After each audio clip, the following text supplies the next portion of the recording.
이 시각 주요 뉴스입니다. 기획재정부가 추경에 17조 3천억 원을 편성했습니다. 저성장 국면에 접어든 우리 경제에 활력을 불어넣는데 초점을 맞췄습니다. 신선미 기자입니다. 이번 추경은 1998년과 2009년 금융경제위기 때의 추경 규모를 제외하고는 최대 수준입니다. 근본 추경은 우리 경제의 성장 모멘텀을 확보하기 위해 재정이 적극적 역할을 할 수 있는 규모로 편성하였습니다. 17조 3천억 원에 국회 의결 없이 정부가 자체 변경할 수 있는 기금 사업을 2조 원 추가하면 총 규모는 19조 3천억 원에 달합니다. 하지만 세입 부족분 12조 원을 빼면 실질적으로 경기 부양에 해당되는 지출 예산은 7조 3천억 원입니다. 정부는 이 예산을 민생 안정과 경제 회복에 역점을 뒀습니다. 민생 안정 지원과 일자리 확충에 3조 원, 중소, 중견, 수출기업 지원을 위해 1조 3천억 원, 지역경제 활성화와 지방재정 지원에 3조 원을 편성했습니다. 하지만 이번 추경으로 재정 건전성 악화는 불가피합니다. 국채 발행을 늘리게 됨으로써 국가 부채는 GDP 대비 36.2%로 1.9%포인트 증가합니다.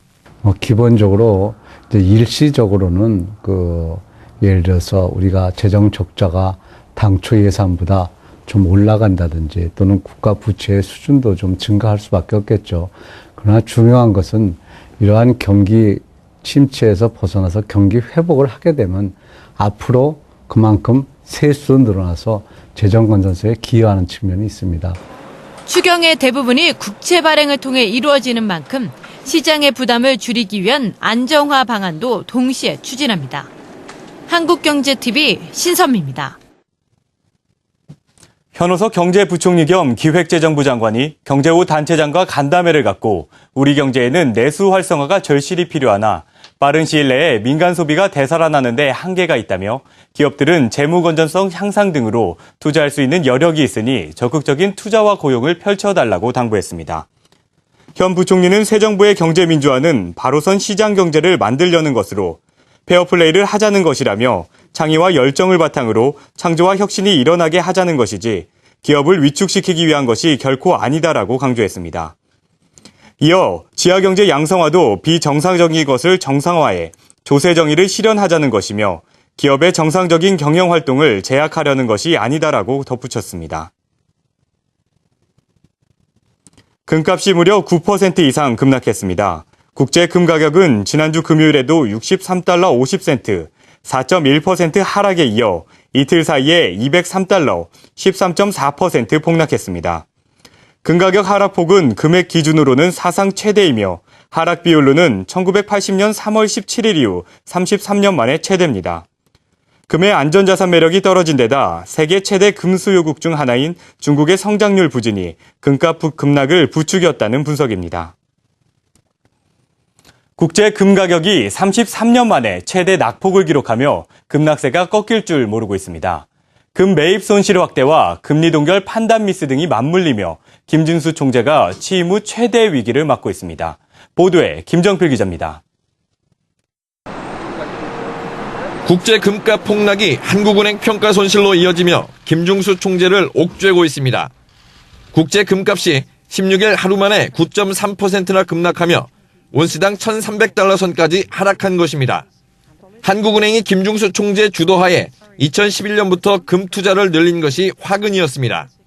한은은 2011년 7월 금 25톤 매입 후 지금까지 5번에 걸쳐 총 90톤의 금을 사들였습니다. 한은의 금 매입 단가는 온스당 1,600달러 선으로 추산되는 상황에서 현재 시세가 1,300달러 선인 점을 감안하면 온스당 260달러대의 손실을 보고 있는 셈입니다. 산술적으로만 놓고 봐도 이미 우리 돈으로 8천억 원이 넘는 평가 손실을 보고 있는 것입니다. 금융권에서는 세계 경제 동향 파악은 물론 금 가격 예측 등에서 실패한 것 아니냐는 지적이 이어집니다.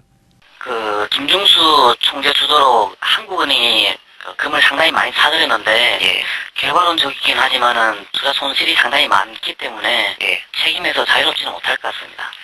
경기 동향 파악 부문에서도 판단 미스가 아니냐는 쓴소리마저 나올 정도입니다. 금리 동결과 관련해 경기 상황을 너무 낙관적으로 본 것 아니냐는 것입니다.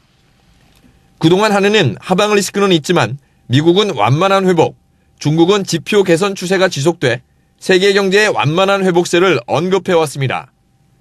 하지만 금값 폭락을 촉발한 최대 금수요국 중국의 성장률은 악화됐고 저조한 것으로 나타난 제조업과 주택 지수 등 미국의 경제 상황 역시 낙관만 할 수 없는 상황입니다.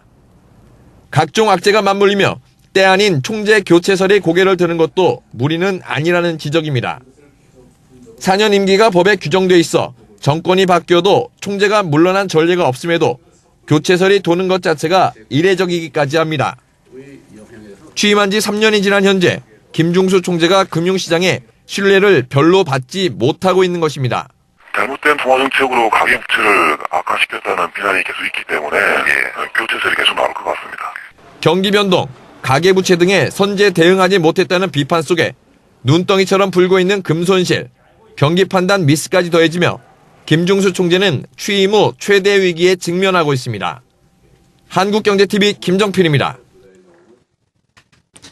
셀트리온 대주주 서정진 회장이 보유 주식 전액을 6월 말께 다국적 제약회사에 매각하겠다고 밝혔습니다. 서정진 셀트리온 회장은 오전 11시 여의도 63빌딩에서 긴급 기자회견을 열고 더 이상 공매도 세력에 공세를 두고 볼 수 없다며 셀트리온을 최대한 성장시킬 수 있는 새로운 주주를 찾겠다고 말했습니다. 서 회장은 공매도 현상을 바로잡고자 수천억 원을 투입해 자사주를 사들였지만 역부족이었다며 수차례 요청했지만 금융당국도 움직이지 않았다며 지분 매각을 발표했습니다. 현대모비스가 미국 3대 완성차 업체인 크라이슬러에 5억 3천만 달러, 우리 돈으로 6천억 원 규모의 차량용 램프 공급 계약을 체결했습니다. 이번 계약은 현대모비스가 지금까지 체결했던 램프 수주 계약 중 최대 규모입니다. 현대모비스는 지난 2002년 스티어링 칼럼 공급을 시작한 이후 지금까지 크라이슬러에 부품 공급을 확대해 왔으며 램프 공급 계약은 2007년 이후 이번이 5번째입니다.